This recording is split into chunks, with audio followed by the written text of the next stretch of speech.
Hello students, today I am going to explain you about average speed. Average speed क्या होता है students? Average speed तो सबसे पहले हमें स्पीड पता होना चाहिए। तो आप लोग को पता है स्पीड की फॉर्मूला क्या होती है कि अगर हमें कोई भी चीज़ की स्पीड फाइंड करना होता है तो हम लोग को उसका डिस्टेंस पता होना चाहिए और हमें उसका टाइम पता होना चाहिए। ये स्पीड की फॉर्मूला होती है, ठीक है। अगर हमें कोई भी चीज़ अगर उसकी स्पीड फाइंड करनी है तो हमें क्या करना है, डिस्टेंस अपॉन टाइम।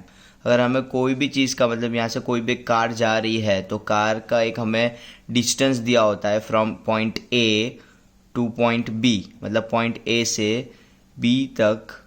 अगर कार यहाँ से पॉइंट ए से बी तक ट्रैवल कर रही है तो उसका हमें टाइम दिया होता है और हमें डिस्टेंस इस गिवन होता है। मतलब हमें यहाँ पे डिस्टेंस दिया होता है, अगर 20 किलोमीटर है from point A to B और हमें उसको कवर करने के लिए एक कार ने समथिंग 4 आवर्स लिए है, ठीक है। तो हम लोग ऐसा एग्जांपल ले सकते हैं कि ए से बी तक ट्रैवल करने के लिए एक कार ने कितने 20 किलोमीटर्स मतलब 4 आवर्स लिए हैं। इसके बाद तो अगर हम लोग को स्पीड फाइंड करनी है तो हम लोग स्पीड कैसे फाइंड कर सकते हैं? तो स्पीड इज इक्वल्स टू 20/4। सो आपका आंसर क्या आ जाएगा यहाँ पे?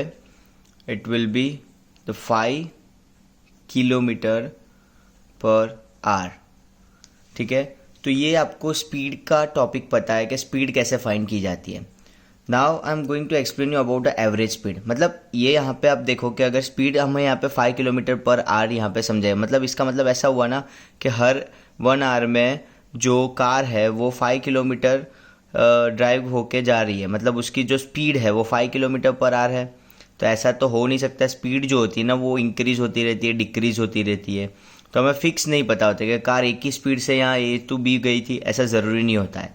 तो ये जो हमें मिलती है ना वो हमेशा ऑलवेज एवरेज स्पीड होती है। तो अब एवरेज स्पीड मिलती कैसे है?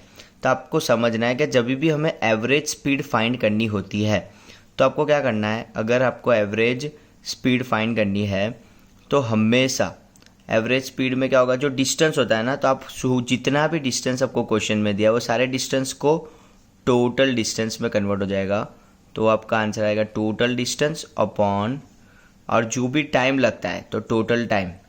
अगर आपको एवरेज स्पीड, सिर्फ आपको अगर कोई स्पीड फाइंड करने को बोला है तो आप डिस्टेंस अपॉन टाइम यूज़ करके फाइंड कर सकते हो। बट अगर एवरेज स्पीड बोला है तो जितना भी डिस्टेंस लगा है, अगर आपने ए पॉइंट से कार स्टार्ट की, ठीक है, फिर आप बीच में ब्रेक लिया, फिर आपने वापस आगे गए, फिर ब्रेक लिया, फिर मतलब जो भी टाइम होता है, जितना भी टाइम लगता है सारा का सारा टाइम यहाँ पे कंज्यूम करना है।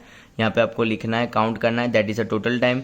फिर ए से बी तक आप जो भी जा रहे हो पूरा डिस्टेंस यहाँ पे लिखना है, तो ही आपको एवरेज स्पीड मिलेगी। तो अगर कोई भी आपको एवरेज स्पीड का फॉर्मूला पूछे तो आपको total distance upon total time बताना है, और अगर स्पीड का फॉर्मूला है that is a distance upon time. और जो इसके बाद इसके SI यूनिट आपको याद रखनी है। क्या याद रखनी है? SI यूनिट, जो क्या होती है, किलोमीटर पर आवर, ठीक है। जो स्पीड की है वही सेम यूनिट एवरेज स्पीड की भी होती है, kilometre per hour. Okay, thank you.